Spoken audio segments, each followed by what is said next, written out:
Hi, today we're going to read the book The Man Whose Mother Was a Pirate, written by Margaret Mahy, illustrated by Margaret Chamberlain.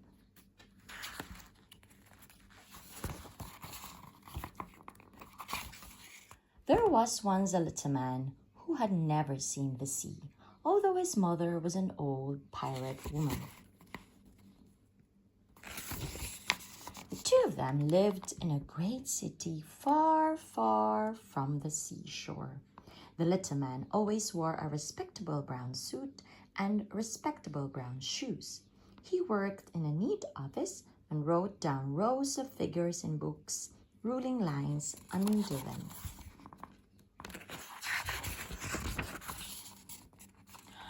Well, one day his mother said, "Shipmate, I want to see the sea again.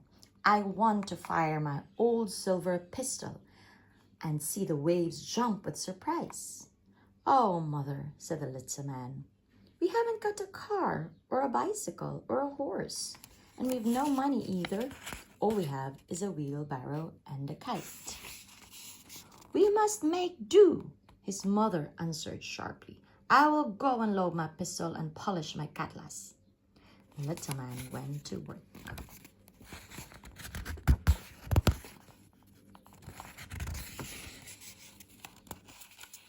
"Please, Mr. Fat," he begged his boss, "please, may I have 2 weeks' holiday to take my mother to the seaside?" "I don't go to the seaside," said Mr. Fat crossly. "Why should you?"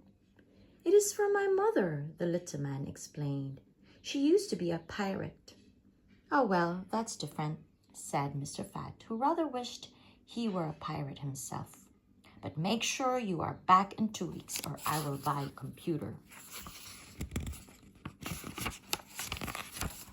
So off they set, the little man pushing his mother in the wheelbarrow and his mother holding the kite. His mother wore a green scarf and gold earrings. Between her lips was her old black pipe, behind one ear a crimson rose.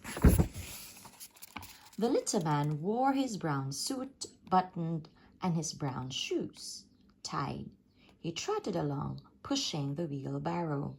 As they went, his mother talked about the sea. She told him of its voices. "It sings with a blooming voice and smiles as it slaps the ships. It screams or sadly sighs. There are many voices in the sea and a lot of gossip too. Where are the great whales sailing? Is the ice moving in Hudson Bay? What is the weather in Tierra del Fuego?" The sea knows the answers to a lot of questions, and one wave tells another. "Oh, yes, mother," said the little man, whose shoes hurt him rather. "Where are you off to?" asked a farmer. "I'm taking my mother to the seaside," said the little man. "I wouldn't go there myself," said the farmer. "It's up and down with the waves, in and out with the tide. The sea doesn't stay put the way a good hill does." "My mother likes things that don't stay put," said the little man. Something began to sing in the back of his mind. Could that be the song of the sea? He wondered. As he pushed the wheelbarrow, his mother rested her chin on her knees. "Yes, it's blue in the sunshine," she said, "and it's gray in the rain. I've seen it golden with sunlight, silver with moonlight, and black as ink at night. It's never the same twice." They came to a river. There was no boat. The little man tied the wheelbarrow to the kite. A wind blew by, ruffling his collar, teasing his neat mustache. "Hold tight, mother," he called. Up in the air they went as the wind took the kite.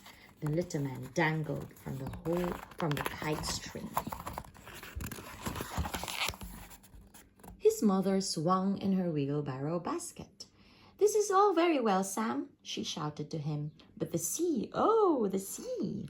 It tosses you up and pulls you down. It speeds you along, it holds you still. It storms you and calms you. There's a bit of everything in the sea.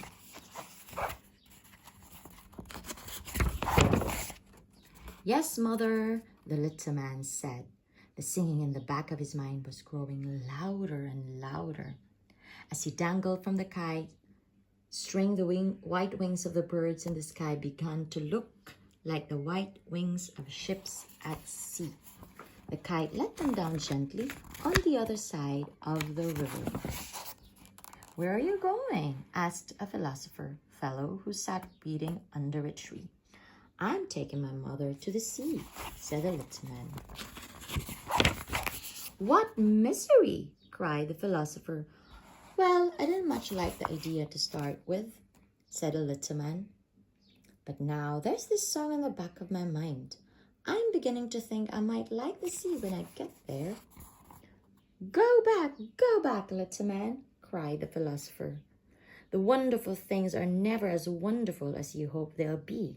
The sea is less warm, the joke less funny, the taste is never as good as the smell. Hurry up! The sea is calling, shouted the pirate mother, waving her cutlass from the wheelbarrow. The little man trundled his mother away, and as he ran, he noticed that his brown suit had lost all its buttons. Then something new came into the wind scent.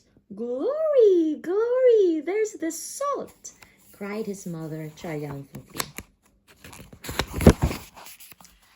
Suddenly they came over the hill.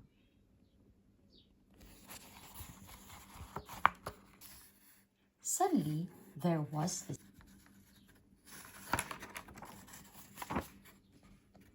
The little man could only stare.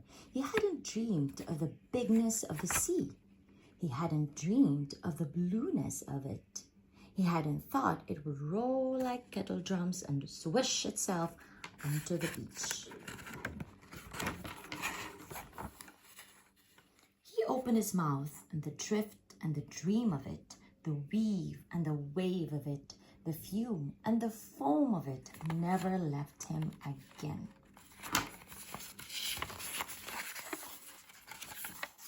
At his feet, the sea stroked the sand with soft little paws. Farther out, the great, graceful breakers moved like kings into court, trailing the peacock-patterned sea behind them. The little man and his pirate mother danced hippy-hoppy-happy hornpipes up and down the beach. The little man's clothes blew about in the wind, delighted to be free at last.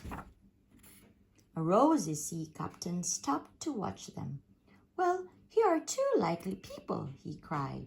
Will you be my bosun, madame? And you, madame. A rosy sea captain stopped to watch them. Well, here are two likely people, he cried. Will you be my bosun, madam? And you, little man, you can be my cabin boy. Thank you, said the little man. Say, aye, aye, sir, roared the captain. Aye, aye, sir, replied the little man, just as smartly as if he'd been saying, aye, aye, sir, all his life. So Sailor Sam went on board with his pirate mother and the sea captain, and a year later, someone brought Mr. Fat a green glass bottle with a letter in it. Having a wonderful time, the letter read, why don't you run off to sea too?